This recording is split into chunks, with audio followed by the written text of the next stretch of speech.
ఈరోజు మధ్యాహ్నం 2 గంటల ప్రాంతంలో పాస్టర్ విలియం కేరీ గారి మీద జరిగిన దాడిని ఖండిస్తూ ఈ మేడ్చల్ పట్టణంలో ఉన్నటువంటి క్రైస్తవ సమాజం, క్రైస్తవ నాయకులు, అదేవిధంగా క్రైస్తవ సానుభూతి పరులు, సహకరించే రాజకీయ నాయకులు, మన ప్రియులు చాలామంది కూడి వచ్చి దాడికి గురైనటువంటి పాస్టర్ విలియం కేరీ గారిని బలపరుస్తూ లేదా ఆయన్ని ఓదార్చుతూ ఆయన పక్షాన నిలబడి మద్దతుగా మాట్లాడినటువంటి ప్రతి సహోదరుని కూడా నేను అభినందిస్తున్నాను. ఇలాంటి ఐక్యత మనకు అవసరం.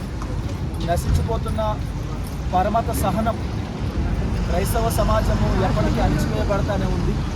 గత 26 సంవత్సరాలుగా మేడ్చల్ పట్టణంలో సేవ చేస్తున్నటువంటి పాస్టర్ విలియం కేరీ గారి మీద దుండగులు చేసిన దాడిని యావత్ క్రైస్తవ సమాజం, తెలుగు క్రైస్తవ సమాజం, భారతదేశ క్రైస్తవ సమాజం, ప్రపంచ క్రైస్తవ సమాజం ముక్త కంఠంతో ఖండించాల్సిన సమయం ఇది.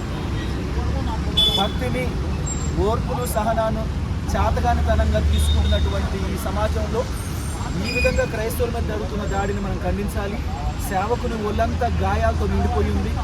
కుటుంబము 9 మంది దుండగులు ఒకేసారి మీదపడి మన విచక్షణ రహితంగా బట్టలు చించి మందిరం అంతటి కూడా వ్యాండలైజ్ చేసి ఫర్నిచర్ని ధ్వంసం చేసి అద్దాలు పగలగొట్టి భయభ్రాంతులకు గురి చేసి హత్యానేరం, ఇతని మీద జరిగినటువంటి ప్రయత్నము హత్య, ఈ యొక్క హత్య అటెంప్టెడ్ మర్డర్ కేసును రిజిస్టర్ చేసి కేసును లోతుగా దర్యాప్తు చేసి కారకులైనటువంటి వారందరినీ కఠినంగా రాజ్యాంగబద్ధంగా శిక్షించాలని, ఎలాంటి ప్రలోభాలకు తావు లేకుండా న్యాయము జరగాలని మేము మనస్ఫూర్తిగా మరి పోలీసు వారి శాఖ వారిని కోరుకుంటున్నాము, రాష్ట్ర డీజీపీ గారిని కోరుకుంటున్నాము, హోమ్ మినిస్టర్ గారిని కోరుకుంటున్నాము, ముఖ్యమంత్రి గారిని కోరుకుంటున్నాము.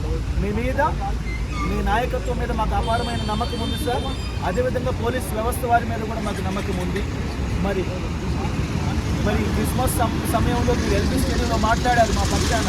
దయచేసి మరి సేవకుని దాడి చేసి ఆ విధంగా ప్రాణం పోయేంతగా దాడి చేసి దాదాపుగా చంపే ప్రయత్నం చేశారు.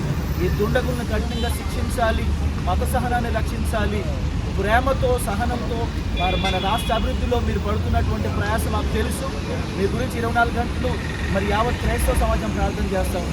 దయచేసి ఈ సమయంలో మరి మా పక్షాన మీరు మాట్లాడాల్సిందిగా మేము కోరుకుంటున్నాము. సేవకుని కుటుంబం కూడా మరి అల్లకల్లోలం అయిపోయింది. మరి వాళ్ళందరూ కూడా భయభ్రాంతులకు గురయ్యారు. ఆ 25 సంవత్సరాలు 26 సంవత్సరాల సేవకుడు అంత సేవ చేస్తున్నాడు ఆ ప్రాంతంలో. మరి ఆయనకే భద్రత లేకపోతే మరి కొత్త వాళ్ళకి భద్రత ఉండే అవకాశం లేదు. కాబట్టి దయచేసి పోలీస్ శాఖ వారు కూడా కఠినంగా శిక్షించాలి. కేసులు మార్చే ప్రయత్నం చేయొద్దు. దయచేసి మరి సహోదరుడు మరి సేవకుడు విలియం కేరీ గారి పక్షాన మేమందరం కూడా మద్దతుగా నిలబడి మాట్లాడుతున్నాం. మా అందరి యొక్క ప్రార్థన ఏంటంటే న్యాయం జరగాలి, దోషులకు శిక్ష పడాలి.